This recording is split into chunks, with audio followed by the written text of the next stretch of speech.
you have a live show today, and you let people know that you're going to drop my docs. Well, dude, I thought you already did. What happened? Oh, did you get it wrong?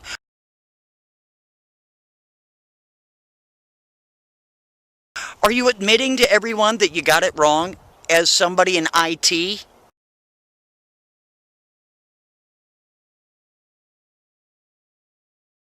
That's exactly what you did. You're admitting you got it wrong.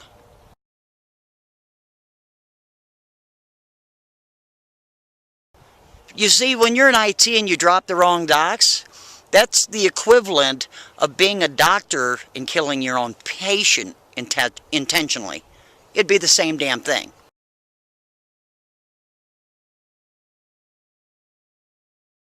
That would be like a dog crapping where it sleeps. Same thing, same exact thing. That's why you're never going to hear the end of it, buddy. It's called the principle of the things. That's why you're never going to hear the end of it, buddy.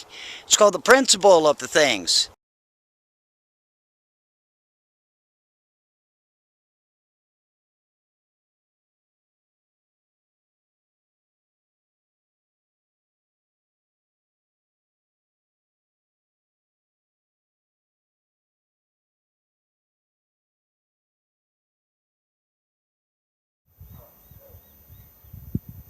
G'day ladies and gents.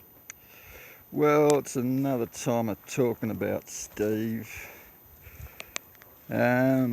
He's been back at his business again. So just to touch up on a few things that a few other people have put out, and just to clear up a couple of the stories. And just people wonder why I'm outside doing videos. I like being outside doing stuff, so I give me videos out here. Now Steve's right into his doxing. He loves his doxing. Self-admittedly, 247 so far.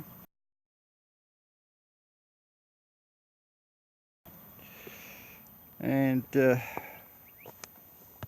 bloody hell, the blackbirds, they get in here and they dig through me garden every day and cover up me strawberries and dig it all up, little buggers.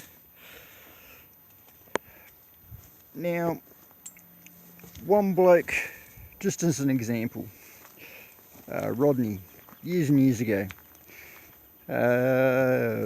2010, if I remember rightly, 2010.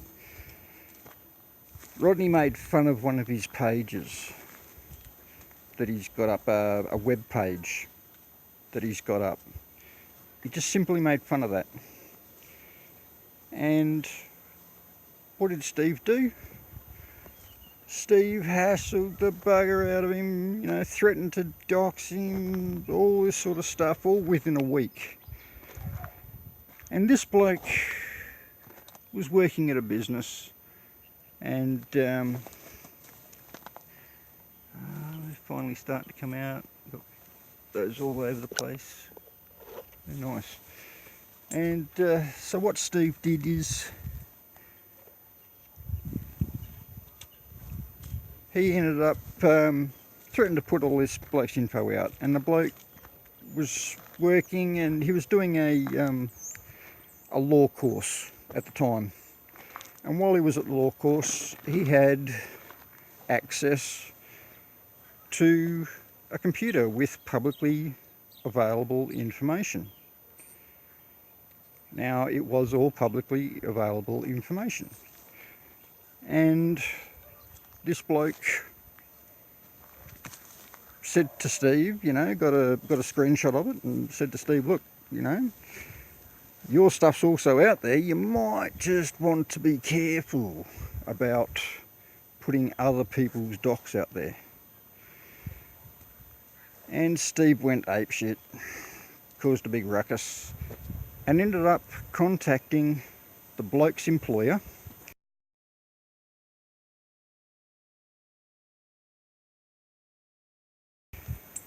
about Rodney. and he got fired. Now, yeah, he shouldn't have accessed it while he was on his legal course, but it was all accessible information. It just so happened that he did it where he shouldn't have. But that's the sort of person that Steve is. He will happily dox somebody else, but God forbid somebody go after him. I've got a little really rare tree. I've got several rare trees around the yard, and this is a rare acacia tree. And luckily it hasn't been buggered up by the frost. I've got another rare one I've crossed near my mates are one over here. I'm really happy these are growing here. This one here's another acacia, another rare one.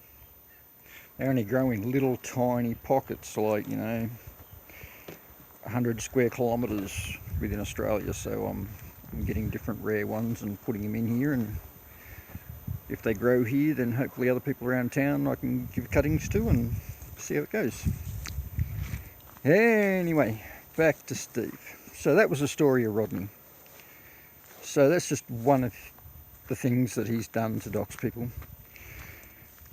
Then there's the people who he gets his dox through, which he's had friends that have been call operators at 911 centres, and they have accessed people's information.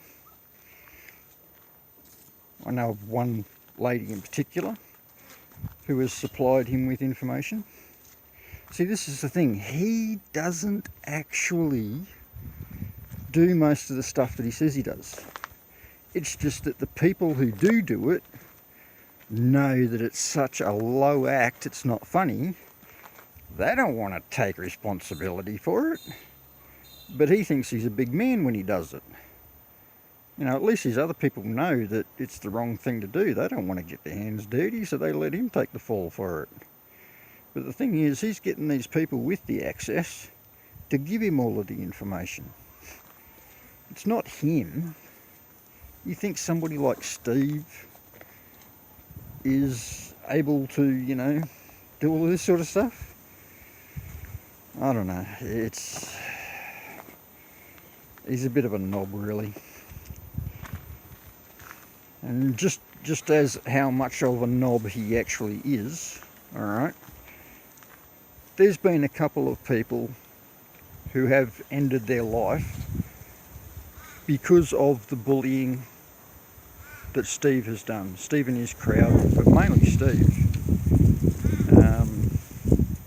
Going all the way back to UK Troll and all of that sort of stuff. Now, Chang 13A, Medica mentioned him in his video. Now, he was somebody who ended his life specifically because of the bullying.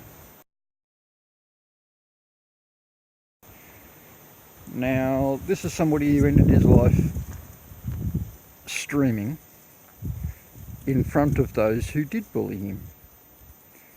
And a family member ended up finding him. And Steve's the sort of person that laughs about it.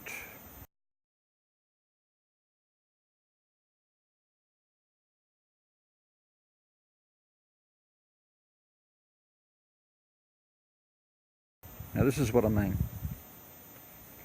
Now, that's the sort of person that Steve is. And there's also another young lady where, after her death, her mother was going through stuff and ended up finding evidence of a lot of the bullying that Steve's involved in. Now, there's two, but there's got to be many, many more. You know, Steve literally laughs about this sort of thing. You know, although I must say, after Chang and this other young lady did end their lives, Steve did go awful quiet there for a long time. you know, and try to shift the blame onto other people and say that other people were the problem. And yeah, I don't know, Steve, I don't know. So he's just the sort of person that does this sort of thing, you know, and he's such a pussy that instead of flagging something himself, what he will do is he will ask his fans to flag it, because probably YouTube's sick of him flagging stuff, so they just outright ignore him, or they've told him to stop being an idiot and do it. So he doesn't have the balls, you see. So he gets his fans to flag everything from everybody. Just a little bit of proof of that as well.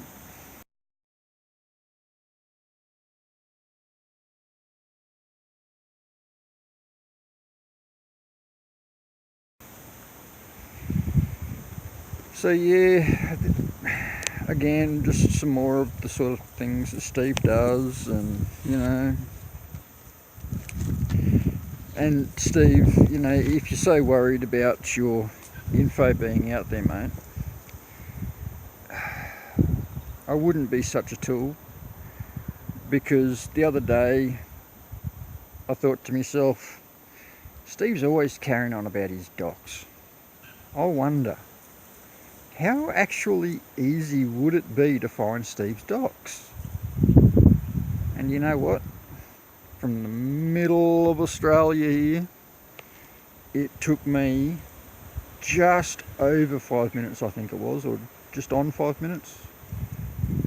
That's all it took me. And let's just say it's already out there. People have said it, it's just that Steve protesteth too much. Well, it seems he did the right trick anyway. A lot of people bought it, but all I'll say is somebody out there has the right one. Alright. Now, Steve, alright, here's a bit of a challenge to you, okay? Now, if you were a big private investigator, man, and you know how to find anybody, if you knew somebody had a post box that they were using at a certain place, how would you go about finding that person? Just with the information that there was a post box and their face, how would you do it? Well, how does a real investigator do it? A real investigator would go to where your post box is, and they'd dress up as a hobo. And you know, as you look at the store, just off on your left hand side there where that wall is, what they do is they dress up as a hobo and they just sit there. Or they'd sit in a car in the car park and just watch the store. It might take a few days, you know. These sorts of things, if you go about it the real way, these sort of things sometimes take time. But anyway, after they'd be sitting there and they'd see you, if they were dressed up as a hobo, they'd go back to their vehicle when you went inside. Or if they're sitting in their vehicle, they'd just stay there and wait.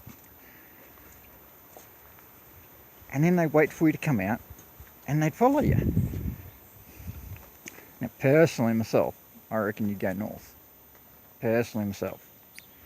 But anyways, that's how a real investigator would do it. You know, and a real investigator might stop, oh, I don't know,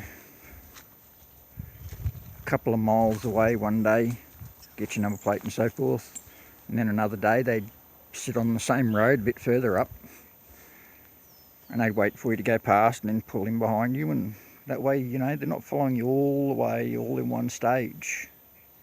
They'd stagger it out so you didn't suspect anything. That's the way that a real investigator would do it. How about you, Steve? How would you go about it? Be interested in hearing your theory on how you do it. Anyway, Catch you later, Steve.